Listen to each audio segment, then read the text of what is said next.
Unclean by Psychic TV. Genesis? Yes, hello. Hi. Good morning. Good morning. It is, I think, morning. Or are we in morning, or are we just painfully real? We're all just painfully real. Right. Welcome to Detroit. Well, actually, I'm in Dearborn, which is an incredibly groovy suburb where the lawns are cut by hand with a pair of scissors. And they even use nail files to calm down and sort of shade the gutters. I remember once I knew a cat called Pumpkin here that was a very friendly cat. From Dearborn? Correct. Wow.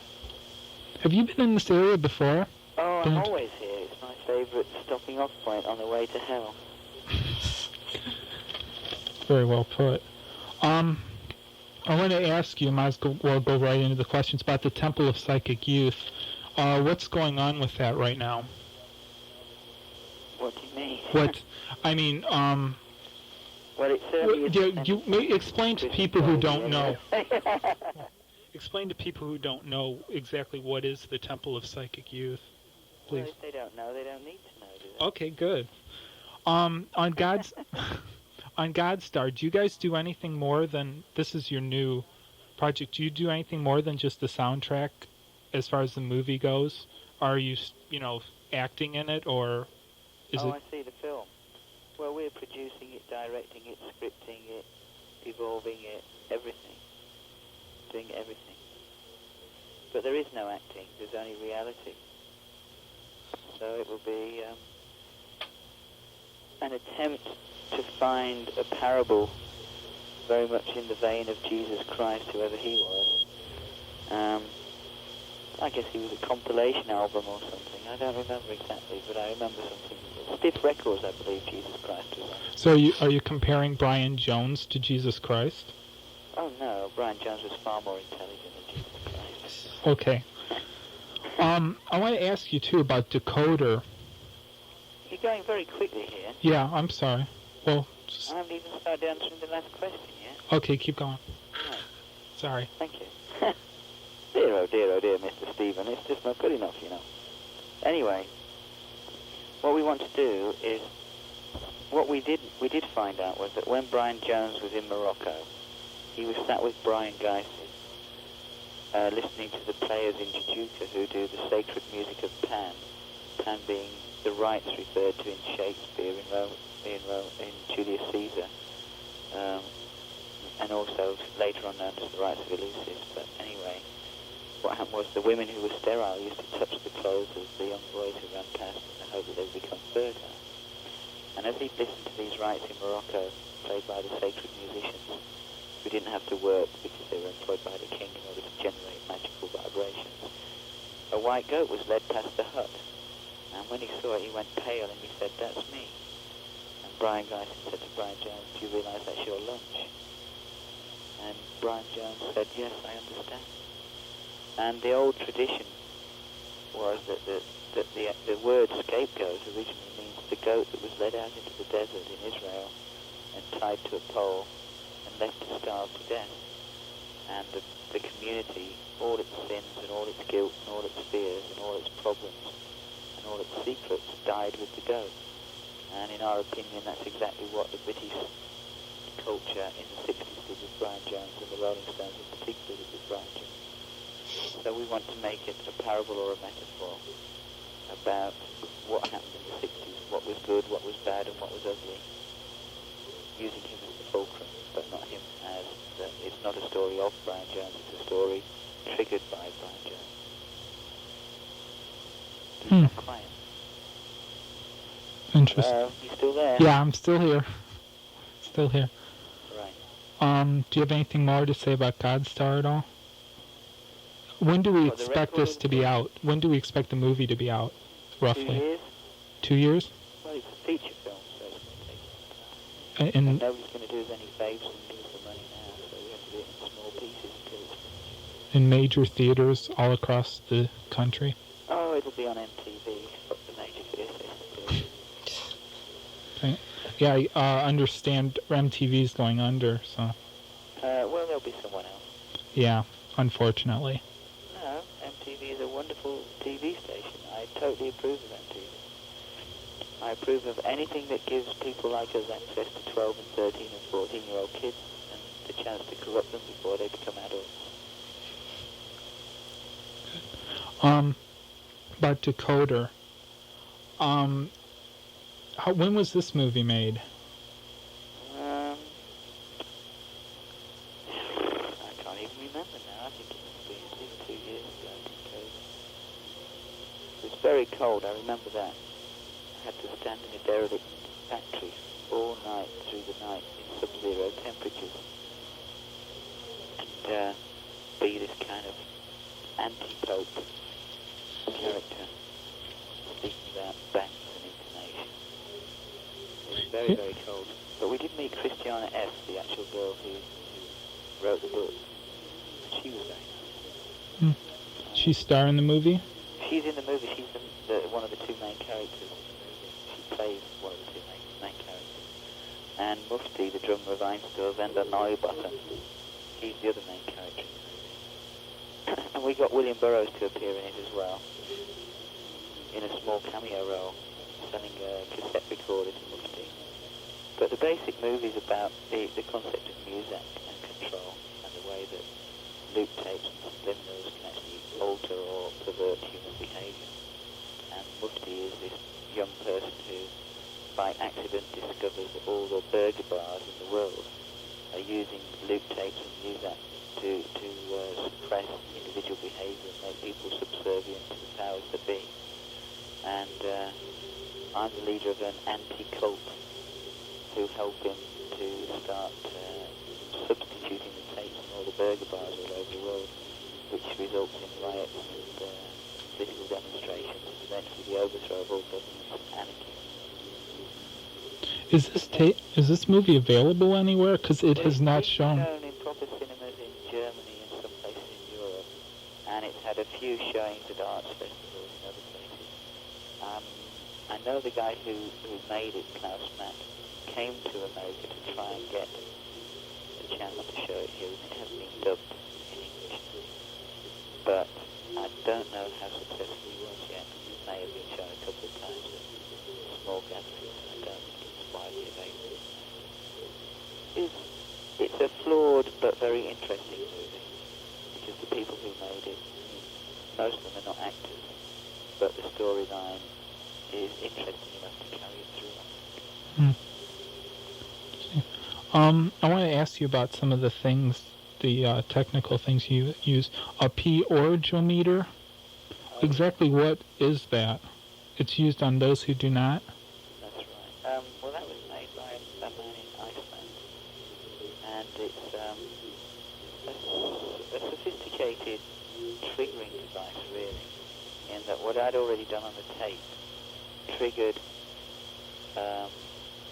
digital floppy disks of random or collected sounds, so that say I hit a certain frequency with my voice, that would trigger church bells, but only while that frequency was sustained. And then at other frequencies and other volume levels, all kinds of random and found sounds would be triggered. So you would get very strange harmonic patterns of illogical sounds followed by voice.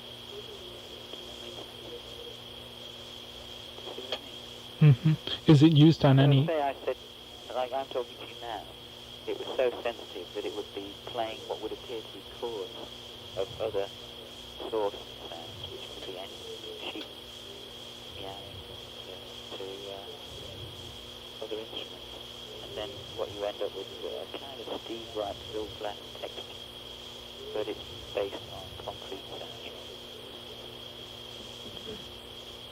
sounds. Is it used... Of course we destroyed the machine. It's not used on anything else besides that? Made it through one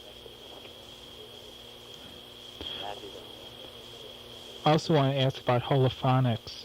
Holophonic. What, do you want to know how it works? No, it was used on Dreams Less Sweet. Dreams Less Sweet and the first holophonic single, which was Just Drifting. Right. Are you still using this, or? We haven't been, because the guy who invented it, Hugo Zuccarelli, disappeared to Los Angeles. camped in a motel there and was asking famous film directors like Steven Spielberg to use it for their films, which was a very good idea. But he was asking $1 million advance payment for the use of it for a movie. And obviously a lot of people are very trepidant in investing that much money in new technological development, but they're not totally convinced of that. However, he did come to the conference we did in LA last week and was very enthusiastic and has decided quite categorically that Greenslip Suite is technologically at least a masterpiece which should be readily available. And we're hoping to have it both on compact disc and readily available on vinyl in America. And also he wants to work with us again, which is good news. Because having used it once, using normal digital or 24-track studios always feels a little bit flat. And the work we do, because we like to try and use real sound and moments of reality, obviously his techniques suit us very well. The only other group that we know of who've used it at all are the Pink Floyd, and they used it in very small, brief, special effects rather than any whole section. But I was very pleased to meet him. Yeah. You mentioned Force the Hand of Chance. Why was that released on Warner Brothers? I mean, of all the labels. Why or when? Why was it... I mean... They liked it. They liked it. But you are known to use smaller labels, and... No, I used to use my own label when I was in another group. The Industrial Records? That's right. Yeah, label. But then it seemed to me like the best way to confound people's expectations with a new group was to do everything different. So we decided to see what would happen if we did do something with a major label. Sadly, the experiment, from our point of view, was not very satisfying. We didn't enjoy being on a major label at that moment in time.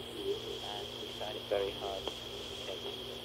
But when we said we needed and wanted, would have total control, we were quite genuine. There was a credibility gap between their perception of psychic TV and ours. The only good point was they did pay each of us individually $10,000, which is what we've lived on and what we felt at Temple Records. That's the one nice thing about major labels. Yeah, so it was okay. It was a sort of an investigation to see, after all those years, what would be the difference. The difference was that they didn't sell as many records as the two students. They were friendly, but incompetent in our area of work. It wasn't really their fault, they just misunderstood what they were doing. But they did subsidise the next 3 years' work. And we were honest about it. We didn't put on the record file under fundraising activities. It's not like we tried to trick them. I want to ask you also about the compact disc only release, the live. Oh, the Descending? Yeah, why was that chosen only for compact disc? Jean-Pierre Turmel, who runs the label Sordine Sentimental, wanted to make a propaganda point that in his opinion compact discs would eventually become the normal medium for music. And also he wanted to take independent labels into a new area. So for his own philosophical reasons, he has decided to only release compact discs from now on. And he asked us if we had any objections to doing that. And as I like to be as cheap as possible, and I said, no, of course not, that's a great idea, why not? When in doubt, be difficult. So he was. And he sold 24,000. Can you see this happening anymore with the compact discs? Can you see future releases on compact disc only? Oh yes, I'm sure it will become commonplace. Mute Records are about to release all the official TG albums on compact disc, plus previously unreleased studio albums as well, which will only be available on compact disc. With new material? All new material on the studio? Or just different versions? Well, I say that, but I've never listened to it, so I might be wrong. What's the current lineup of Psychic TV? You've got tandem drummer, or a rock drummer called Matthew Best, who used to be in the UK subs in the Anti-Nowhere League, and played with the Damned and Captain Sensible. And we have a black bass guitarist called Dave Martin, who used to play with the Mighty Wah, Pink Industry, and on the demo with Frankie Wilson. We have Philip Erb, ERB, who's from Switzerland, who is basically a session musician before he met us, who plays emulators and keyboards, and who got sucked into the vortex of psychic TV and became decadent, perverted, and thrilled to bits. And then there's Orridge, still playing percussion again, and of course the mighty Alex Ferguson, playing lead guitar, who's the original co-founder of TV with myself, Genesis Orridge, who is of course the awkward one. The person with the voice, but not the vocals. When did Peter Christopherson leave your band? He didn't, he was sent. He, pardon? I said he didn't leave, he was sent. He was sent. He was sacked for being lazy and a hypocrite, as most people in this group are. It's not a hobby, it's a real group. It's a real group that wants to do as much as possible. And we objected to the idea of having to sit around 6 weeks while he went up on lots of money. And we had to wait till it suited him to decide he wanted to do something on TV. What about John Gosling? Oh, he still works with us. He's not in the permanent lineup. He has his own group, Dog Kier, which we release records by on our label. But he's also still in England, often helps with live concerts in any capacity that's necessary. Occasionally still does some drumming and tapes. And also he's building a dream machine here in Catches, the local show. So that when he's training in the game, there'll be a row of dream machines. Dream machines, for those who don't understand, are machines of spinning columns of light which, when you have your eyes closed, reach certain frequencies and pulse rates that flicker on the alternate eyeballs and send you to the same sort of transcendental state as LSD, a drug-free trip. Silence again, you're very quiet today. Yeah. What about your solo projects, your personal side projects? What are they? The one that recently came out. The name. Oh, what, Should 10? Pardon? What do you mean, Should 10? Yeah. Are we going to be seeing more solo projects or I hope not. future? It wasn't really a solo project, it just happened to say in the contract to do it that it had to have my name on the cover, otherwise it would not fit. But I wanted to do that record. But it still had Alex Ferguson on it, various other people involved in psychic TV and and it was again a reinterpretation of something old, Should 10, from the point of view of sexual magic.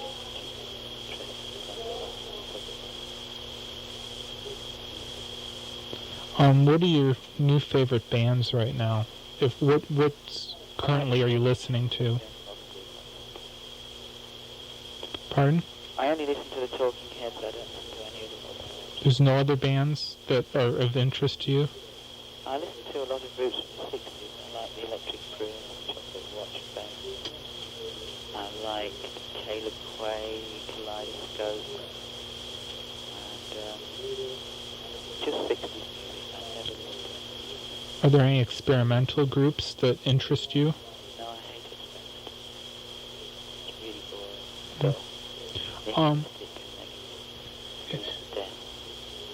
You worked with David Tibet on Breakthrough. I wouldn't say we worked with him. Well, his name is listed, yes.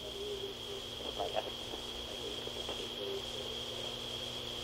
TV. Have you worked with him on anything else? He did play an African Animals Trust on Things 1. And he played Tibetan live on trumpet. He was a very brief ally of Psychic TV until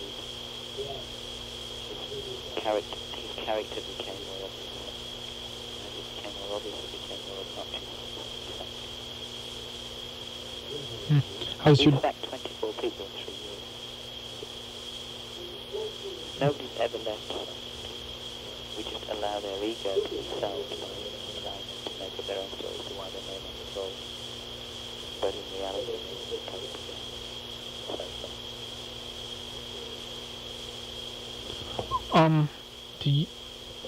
The use of bones as percussion instruments. Pardon? You use human bones as percussion instruments and stuff like that. Where do you... We did for about 2 months. Yeah, where do you... I've seen a lot of... I guess the press tends to point that out a lot, so a lot of... Well, it makes better coffee. Where do you get stuff like that? I mean, you don't just go out and dig up grandma in the backyard. What? No, we use Tibetan thigh-bone trumpets, which are a traditional instrument in Tibet, used for reaching higher or different mental states because they generate very pure frequencies. Certain pure frequencies release endorphins in the brain, which are equivalent to various mind-altering drugs or pain-killing drugs. And a lot of the time they're used to cure so-called mental illness like schizophrenia or paranoia and other illnesses, which is mainly psychosomatic. And my thigh-bone trumpet I bought off a man who is a very scholarly expert on Tibet, travels there regularly and sold me one, which is about 400 years old. But thigh-bone trumpets, the proper original ones, are only made from the thigh bones of either virgins who've died or people who've committed murder.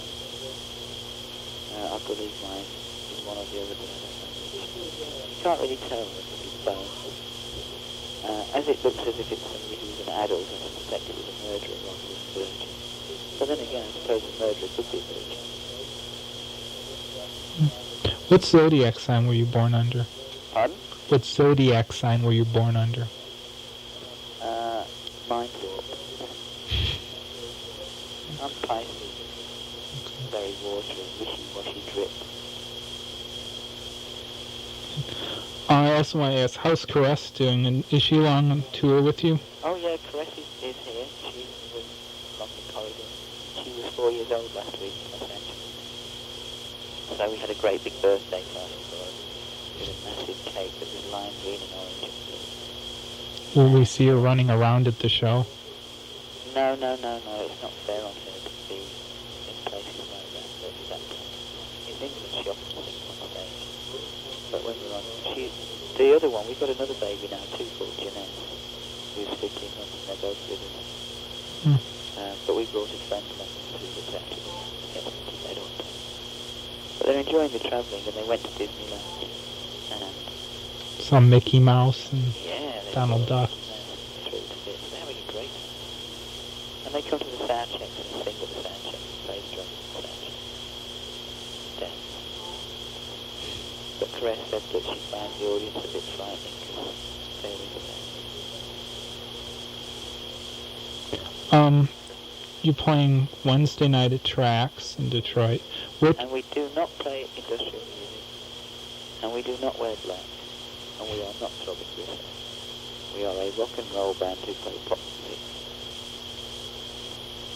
Okay. What should we expect at your shows? Are there going to be videos?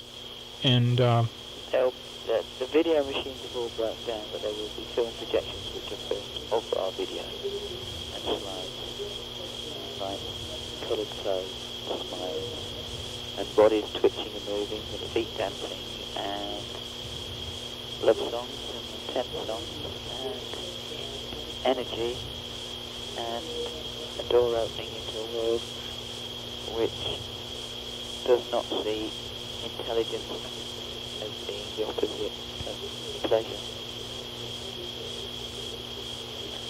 Because we personally are sick to death of the ghetto, of the nihilistic, black, industrial, radical, I am an intellectual and I've got all the right books and I'm miserable and I love death and I love Charles Manson. We find that obnoxious, boring and dull.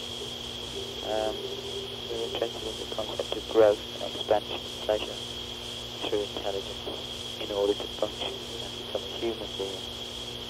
through being a human being, being awake, being able to help other people to care for themselves and love themselves and therefore grow up and do something think.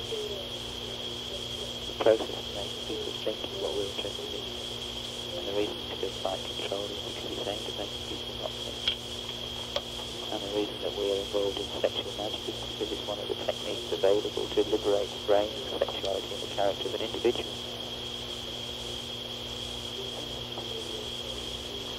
Thank you. We like Disneyland, beyond there and further, into the Valley of Now, Road to 6.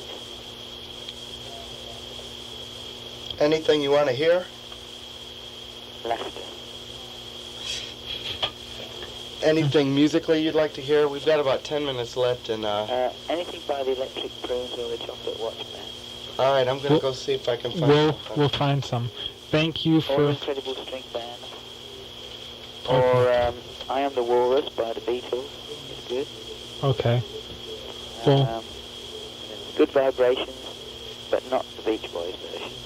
The Psychic TV version. the Psychic TV version of that? Yeah. Yeah, we've just done a new EP called The Magical Mystery Detour. And there's 4 songs on it, one of which is Good Vibrations, cover version, but with a new verse in the middle of that, Kundalini and the Release of the Orgasm. Because we decided really what they were writing about was in fact orgasms, they just didn't realise. In fact, all pop music is about orgasms, if you really think about it. That's what rock and roll means. That's what the rock and roll concert is about having sex or sexual excitement with your group and trying to reach a state, an altered state of frenzy or energy or excitement or stimulation which you cannot get in any other way. It's not a vibration, not in a Madonna sense, but even. Although a belly button's quite cute. Yeah. I suppose she's beginning to get the right.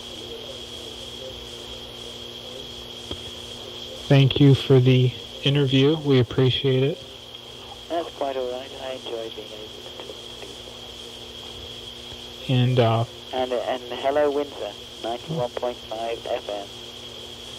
we should have you do a promo for the radio station. You want to do a station indent? Yeah. So Wednesday night at Tracks. Wednesday night at Tracks. Please don't come with the intention of worrying about whether you look cool. We don't want anyone who looks cool. We don't want anyone who thinks cool. We don't want anyone who's worried about what the person next to them is going to think. We want people to come along with an open mind and with a view to pleasure without feeling abused, humiliated or demeaned by it. Because pleasure actually can be very powerful too. And we just believe at this moment in time is the time when everyone has to move out again, instead of looking in, instead of restricting themselves. The next battle is out, not in. Thanks, Genesis. This is Just Drifting by Psychic TV. Oh, I wrote this song for Paul, and it's beautiful, and it's my favourite song. Thank you. You're welcome. Night, night.